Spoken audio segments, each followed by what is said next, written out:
അസ്സലാമു അലൈക്കും വറഹ്മത്തുള്ളാഹി വബറകാതുഹു. ഏതാനും ദിവസങ്ങൾക്ക് മുമ്പ് നമ്മൾ കേട്ട ഒരു ന്യൂസ് യഥാർത്ഥത്തിൽ അത് വളരെ വിഷമമുള്ള ഒരു റിപ്പോർട്ടാണ്. എന്താണത്?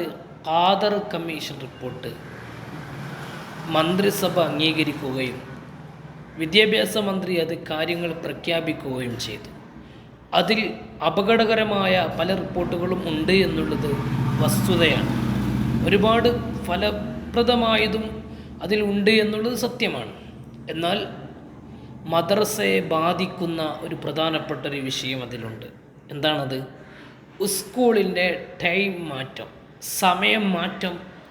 അത് മദ്രസയെ പ്രതികൂലമായി ബാധിക്കുന്ന ഒരു സാഹചര്യം ഉണ്ടാകുമെന്ന് യഥാർത്ഥത്തിൽ കേരളീയ മുസ്ലിമീങ്ങൾ ഒന്നടങ്കം ഭയപ്പെടുന്നുണ്ട്. എന്താണത്? കാലത്ത് തന്നെ മദ്രസയിലേക്ക് വരുന്ന സമയത്ത് തന്നെ സ്കൂളുകളിൽ ക്ലാസ് സ്റ്റാർട്ട് ചെയ്യുന്നൊരവസ്ഥയാണ് ആ റിപ്പോർട്ടിൽ മന്ത്രി അവതരിപ്പിച്ചത്. അതിരാവിലെ മദ്രസയിലേക്ക് പോകുന്നു, അതിരാവിലെ സ്കൂളിലേക്ക് പോകുന്നു, അതിരാവിലെ മദ്രസയിലേക്ക് വരുന്ന കുട്ടികളടക്കം സ്കൂളിലേക്ക് ആ സമയം വെച്ച് കഴിഞ്ഞാൽ സ്കൂളിലേക്ക് പോകേണ്ടി വരും. അങ്ങനെയാണ്. സ്കൂൾ ഏത് സമയത്ത് വെച്ചാലും പോകാൻ പറ്റിയ ഒരു രക്ഷിതാക്കളും അയക്കാൻ പറ്റിയ രക്ഷിതാക്കളും പോകാൻ പറ്റിയ വിദ്യാർത്ഥികളുമുണ്ട്. മതവിദ്യാഭ്യാസത്തിനെ പ്രാധാന്യമായി കാണാതെ എപ്പോഴെങ്കിലുമൊക്കെ ഒഴിവുള്ള സമയത്ത് മാത്രം മദ്രസയിൽ പോയാൽ മതി എന്നുള്ള ചിന്തയുള്ള രക്ഷിതാക്കളും മുസ്ലിമീങ്ങൾക്കിടയിൽ തന്നെയുണ്ട്. എൻ്റെ സംസാരം മുസ്ലിമീങ്ങളോടാണ്. എന്നാൽ വിദ്യാഭ്യാസത്തിന് പരിഗണന കൊടുത്തില്ലെങ്കിൽ നമുക്കത് വലിയ ദോഷം വരും. ഇവിടെ സ്കൂൾ വേണം, കോളേജുകൾ വേണം, ഭൗതിക ഇൻസ്റ്റിറ്റ്യൂട്ടുകൾ വേണം.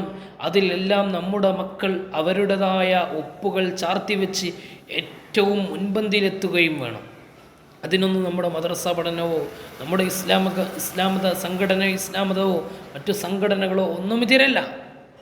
അതൊക്കെ ആവശ്യമായിട്ടുള്ളിടത്ത് വേണ്ടതും ആവശ്യമുള്ളതുപോലെ ഉപയോഗിക്കാനുമുള്ളതാണ്. എന്നാൽ ഒരു മനുഷ്യൻ്റെ, മുസ്ലിമായ ഒരു മനുഷ്യൻ്റെ ജീവിതത്തിൽ ഏറ്റവും കൂടുതൽ ആവശ്യം വരുന്ന ഒന്നാണ് മതവിജ്ഞാനം, മതവിദ്യാഭ്യാസം എന്നുള്ളത്. ഇത് വളരെ പ്രധാനമായി ലഭിക്കുന്നൊരു കേന്ദ്രം മദ്രസയാണ് എന്ന് എല്ലാവർക്കും അറിയാം. കേരളത്തിൽ വ്യവസ്ഥാപിതമായ മദ്രസകൾ നടന്നുകൊണ്ടിരിക്കുന്നു. കേരളത്തിൽ മാത്രമല്ല, ഇന്ത്യയിൽ ഒരുപാട് സംസ്ഥാനങ്ങളിൽ 28 സംസ്ഥാനങ്ങളിലും വ്യവസ്ഥാപിതമായ മദ്രസകൾ നടക്കുന്നുണ്ട്. ഇന്ത്യയുടെ പുറത്ത് GCC കൺട്രികളിലും മറ്റ് രാഷ്ട്രങ്ങളിലൊക്കെയും മദ്രസകൾ ഇന്ന് സംവിധാനപരമായി വ്യവസ്ഥാപിതപരമായിട്ട് നടക്കുന്നുണ്ട്. കേരളത്തിൽ എത്രയോ ലക്ഷക്കണക്കിന് വിദ്യാർത്ഥികൾ മദ്രസയിൽ പഠിക്കുന്നവരാണ്. സ്കൂൾ പഠിക്കുന്ന മുസ്ലിം വിദ്യാർത്ഥികളിൽ നിന്ന് ഏകദേശം വിദ്യാർത്ഥികളും മദ്രസ വിദ്യാഭ്യാസം നേടുന്നവരാണ്, മദ്രസയിൽ പഠിക്കുന്നവരാണ്. ദിനേന രാവിലെ അല്ലെങ്കിൽ വൈകുന്നേരമോ മറ്റു സമയങ്ങളിൽ മദ്രസയിലേക്ക് പോയി വൈജ്ഞാനികപരമായ കാര്യങ്ങൾ നേടി അവർ തിരിച്ച് വീട്ടിൽ വന്ന് സ്കൂളിലേക്ക് പോകുന്നൊരവസ്ഥയാണ് ഇതുവരെ ഉണ്ടായിരുന്നത്. പ്രഭാത സമയത്ത് തന്നെ മദ്രസ പല സ്ഥലത്തും തുടങ്ങും. ആ സമയത്ത് മദ്രസയിലേക്ക് വന്ന് സ്കൂൾ ഉണ്ടല്ലോ എന്ന കാരണത്താൽ മദ്രസയിൽ നിന്ന് ബെല്ലടിക്കുന്നതിൻ്റെ മുമ്പാണ്, അല്ലെങ്കിൽ പൂർണ്ണമായി ക്ലാസ്സിൻ്റെ സമയം കഴിയുന്നതിൻ്റെ മുമ്പാണ് ബഹുഭൂരിപക്ഷം കുട്ടികളും പോകുന്നത്. എന്നിട്ടും ഇപ്പോൾ അതും പോരാ, കേവലം മദ്രസയിലേക്ക് വരുന്നത് പോലും ഇല്ലാതെയാക്കാനുള്ള ഒരു തന്ത്രമായി തോന്നുന്നുണ്ടോ ഇതിനെ എന്ന് ചില ആളുകളുടെ കണക്ക് കൂട്ടലുകളാണ്. ഏതായാലും നമുക്കതിൽ ഇപ്പോൾ ആശങ്കയില്ല. സമസ്ത കേരള ജംഇയ്യത്തുൽ ഉലമ അതിൻ്റെ ഉന്നത നേതാക്കന്മാർ ഇൻഷാ അല്ലാഹ് ചർച്ച ചെയ്ത് തീരുമാനിച്ച് ശേഷം മാത്രമേ വിഷയങ്ങൾ വരികയുള്ളൂ എന്ന് മന്ത്രി ശിവൻകുട്ടി നമ്മളോട് പ്രത്യേകം പറയുകയുണ്ടായി. അതുകൊണ്ട് തന്നെ മന്ത്രിയുടെ വാക്ക് നമ്മൾ കേട്ടുകൊണ്ട് താൽക്കാലം സമാധാനിപ്പിക്കുകയാണ്.